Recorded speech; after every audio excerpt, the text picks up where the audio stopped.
عرب کے قبیلے میں ایک غیر مسلم شادی شدہ عورت رہا کرتی تھی۔ اس کا شوہر بہت بڑا بزنس مین تھا۔ ایک مرتبہ اس نے سنا کہ ملک عرب یعنی مکہ میں اللہ کے آخری نبی جو اللہ کے محبوب نبی ہیں، ان پر ایک سورت نازل ہوئی جس کا نام سورۃ الفاتحہ ہے، جس میں ہر بیماری سے شفا موجود ہے۔ وہ جس پر بھی دم کی جاتی یا پڑھ کر پھونکی جاتی وہ انسان اچھا ہو جاتا، یہاں تک کہ اس میں بے شمار برکات ہیں۔ اس میں اب عقیدت کی بات ہے، مسلم ہو یا غیر مسلم، اللہ پاک جس کے دل میں ایمان کی روشنی ڈالنا چاہے، اللہ کی قدرت کا سب کو اندازہ ہوگا۔ اب کسی شخص سے اس عورت نے سورۃ الفاتحہ سیکھ لی، پھر جب اس نے سورۃ الفاتحہ کا ترجمہ پڑھا تو اس کی آنکھوں میں آنسو آ گئے۔ وہ جب بھی یہ سورت پڑھتی تھی، اللہ تعالیٰ اس کے بگڑے ہوئے کاموں کو سنوار دیتا تھا۔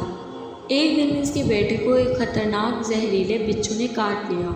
بڑے بڑے حکیموں طبیبوں کو بلوایا گیا، سب نے یہ کہہ کر جان چھڑوا لی کہ اس کا زہر بہت خطرناک ہے، اس بچے کا ہم کچھ نہیں کر سکتے، تمہارا یہ بچہ اب کچھ ہی دیر کا مہمان ہے۔ ماں کا رو رو کر برا حال تھا اور شوہر اپنے خداؤں کی عبادت کر رہا تھا اور ان سے مدد مانگ رہا تھا۔ پھر جب کوئی حل نہیں نکلا تو اس عورت کو یاد آیا کہ سورۃ الفاتحہ کے بارے میں اس نے پڑھا ہے، اس میں ہر بیماری سے شفا ہے۔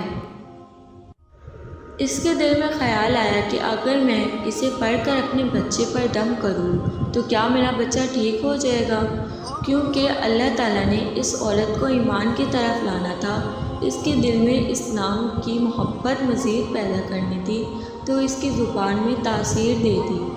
جب اس نے اس سورت کو پڑھ کر اس جگہ پر دم کیا جہاں بچھو نے کاٹا تھا تو اس کا بیٹا اٹھ کر بیٹھ گیا، اور جب اس نے سورۃ الفاتحہ کو پانی پر دم کر کے پلایا تو اس کا بیٹا ایسے اٹھ کر کھڑا ہو گیا جیسے بچھو نے کبھی کاٹا ہی نہیں تھا۔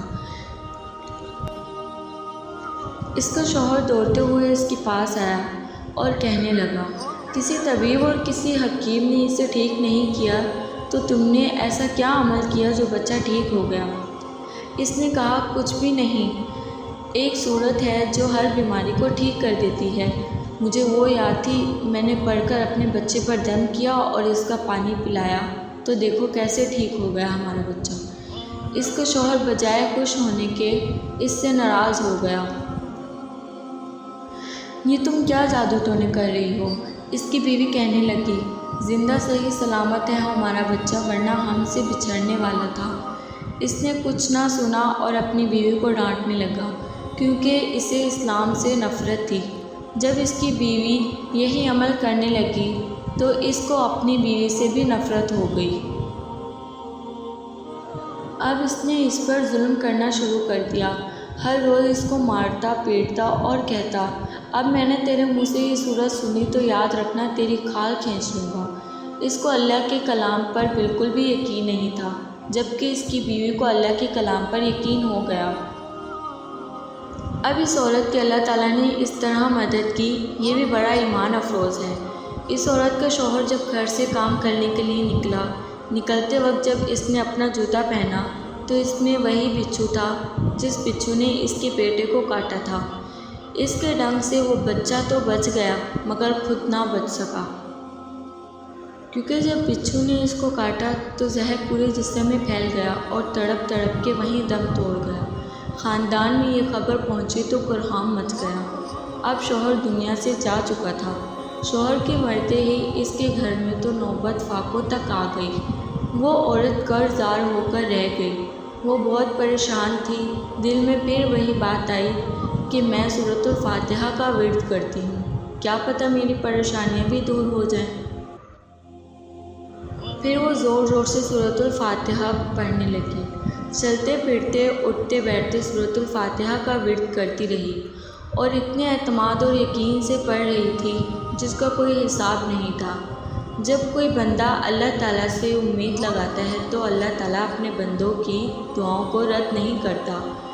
پھر یوں ہوا کہ 7 دن کے اندر اندر اس کو خوشخبری مل گئی کہ اس کے کاروبار کو سنبھالنے کے لیے اس کے شوہر کا دوست آ گیا ہے۔ جب دوست کو خبر ملی کہ دوست کی بیوہ کا کوئی سہارا نہیں ہے تو وہ اس کی بیوہ کے پاس آیا اور کہنے لگا، آپ فکر نہ کریں، وہ میرے بھائی کی طرح تھا، میں آپ کی مدد کروں گا، جو بھی پریشانیاں ہیں وہ سب دور ہو جائیں گی۔ پھر اس شخص نے اس عورت کا سہارا بن کر اس کا پورا کاروبار سنبھال لیا۔ پھر دھیرے دھیرے جیسے زندگی پہلے تھی ویسی ہو گئی۔ اس کے شوہر کے دوست نے اس عورت کو سورۃ الفاتحہ پڑھتے ہوئے سن لیا۔ اس نے پوچھا کہ آپ کیا پڑھ رہی ہیں؟ کیا یہ کوئی منتر ہے جس سے بہت فائدہ ہوتا ہے؟ مجھے بھی سکھائیے۔ اس پر وہ عورت کہنے لگی، یہ کوئی منتر نہیں ہے بلکہ مسلمانوں کی مقدس کتاب قرآن پاک جو ان کے پیغمبر پر نازل ہوئی، اس میں سے ایک سورت ہے جس کا نام سورۃ الفاتحہ ہے۔ پھر کہنے لگی، مجھے تو اس پر بہت یقین ہے، میں نے کسی سے یہ سورت سیکھ لی تھی اور اب میں چلتے پھرتے یہ سورت پڑھتی ہوں۔ وہ شخص کہنے لگا کہ آپ مسلمان کیوں نہیں ہو جاتی اگر اتنا ہی سورت کو مانتی ہو؟ وہ مزید کہنے لگا کہ ایک سورت کی اتنی تاثیر ہے تو پورے قرآن مجید کی کتنی تاثیر ہوگی؟ وہ عورت کہنے لگی کہ میں مسلمان تو ہو جاؤں لیکن میرا شوہر نہیں مانتا تھا۔ اس شخص نے کہا، تو آپ کا شوہر بھی نہیں ہے اور ایک سورت کے ساتھ آپ کی محبت دیکھ کر میں اتنا زیادہ متاثر ہوں کہ میں بھی آپ کے ساتھ مسلمان ہونا چاہتا ہوں۔ ہم دونوں قرآن مجید سیکھیں گے اور ضرور پڑھائیں گے۔ وہ کہنے لگی، جی آپ نے بالکل صحیح کہا، اور یوں وہ دونوں مسلمان ہو گئے۔